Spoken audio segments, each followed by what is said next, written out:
হায়রে আল্লাহ রে, যখনই বাপ বেটা দুজনে দূর হয় এক দুজনের দিকে, তখনই আমার ছেলের এত শরীর খারাপ হয়। আর যে শরীর খারাপ নিহি কোনো দিন হয় নাই বয়সে, সেই বেমারটাই হয়।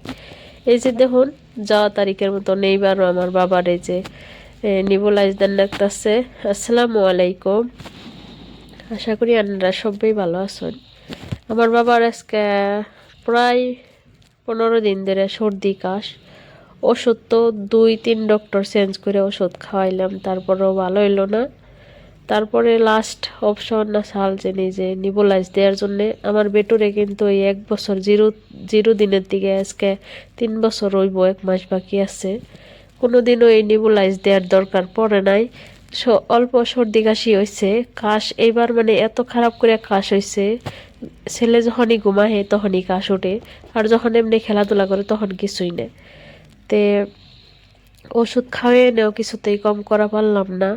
এর আগে যদিও কাশ করছে, আমি এস করিলে লেস 2-3 বার দেওয়ার পরে কিন্তু একদম পার্মানেন্ট ভালো হয়ে যেত গা। আর বছরে 1বার করে 2বার করেই হালকা ফুলকা কাশ হইতো, কিন্তু এইবার এমন করে হইছে। আর ওর কিন্তু ওর বাপে যখনই ওর পাপা ওর কাছের থেকে দূরে যাইব বা কোনো জায়গায় ডিউটি যান নাকি মাঝে সময়ে 20 দিন 21 দিন 1 মাসের জন্যে, তখনই ওর শরীরটা খারাপ হয়ে যায়। এর আগে একবার এডমিট হয়েছিল, ফিরা আবার গেছাল, তখনও মানে ইয়েছাল বাড়তে যাই আসিলাম, তখনও আমার ছেলে তামামি শরীর খারাপ হয়ে গেছাল গা, শরীর আয়রনের কমিয়ে গেছাল গা। এইবারও সেম দেখুন, মানে যে ওর ওর ফার্স্ট টাইম মানে যে নিবুলাইজ দেন ডাকতেছে। ফার্স্টে ফার্স্টে তো দেওয়ার পরে ডরাইছে, আর চিকিট পারছে মাম্মি কে ওরায় কে ওরায়। তারপরে বুঝা গেছে, আমি ওরে কইছি বাবা তুমি আরাম পাইবে, তারপরে আরামে চুপচাপ হয়ে নিচ্ছে। 3 দিন দেওয়ার পরেই আলহামদুলিল্লাহ ও বহুত আরাম পাইছে। তারপর আর ওষুধ খাওয়ার দরকার পড়ে নাই। তারা সবাই দোয়া করুন জানি। আমার ঘর পাপা তো এখন পোস্টিংয়ে গেছে, তে আল্লাহ চাইলে কবে বা আমরা যাবো ওই জায়গায় একলগে থাকা হারো। তে আপনারা দোয়া করবেন আমার ছেলের জন্য, আমার ছেলে জানি ভালো হয়ে যায়। বর্তমান ভিডিওটা হয়েছে 1 মাস আগেকার, মানে 20-25 দিন আগেকার ভিডিও।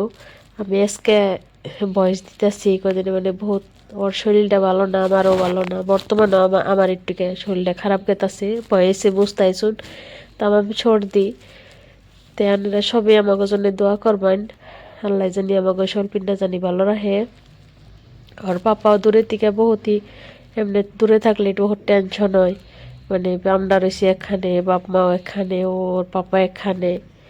যাই হোক, এসিডে আমরা কোয়ার্টারে আছি, যদিও বহুত এনে হসপিটালের ফেসিলিটি বহুতই ভালো, সেই জন্য কোনো ধরনের ডর মানে ডর করে না। মানে খুবই ভালো এসিতে, সব A to Z ফেসিলিটি এসিতে আছে, সেই জন্য আর কি অসুবিধা হয় নাই।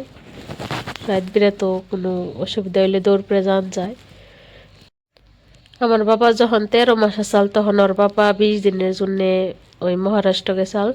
যাওয়ার পরে আমার ছেলে 2-4-5 দিন পরে আমার ছেলের হঠাৎ এমন ধরনের মানে লুজ মোশন হয়েছিল, মানে আমি জীবনে দেখি নাই অমন অমন পায়খানা। মানে লগে লগে ইমার্জেন্সি, রাত 12টা না জানি 1টা বাজে আমি নিয়ে আইছিলাম কুলে করে, এত ঠান্ডার মধ্যে জানুয়ারি মাসে। তে তখনই মানে বাবারে এডমিট করাইছিল লগে লগে। ওর পাপাও তখন না আসাল না।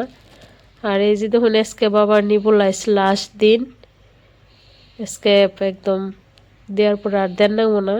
আমি ডেইলি বিকালবেলা সন্ধ্যার সময় বাবারে নিয়ে, আর আমি ইমার্জেন্সিতে আইয়ে নিবুলাইজ দিয়ে নিয়ে গেতাম আমার রুমের নগেই। সেই জন্য আর কি যে সুমিচ্ছে সুমকে এখন যায়।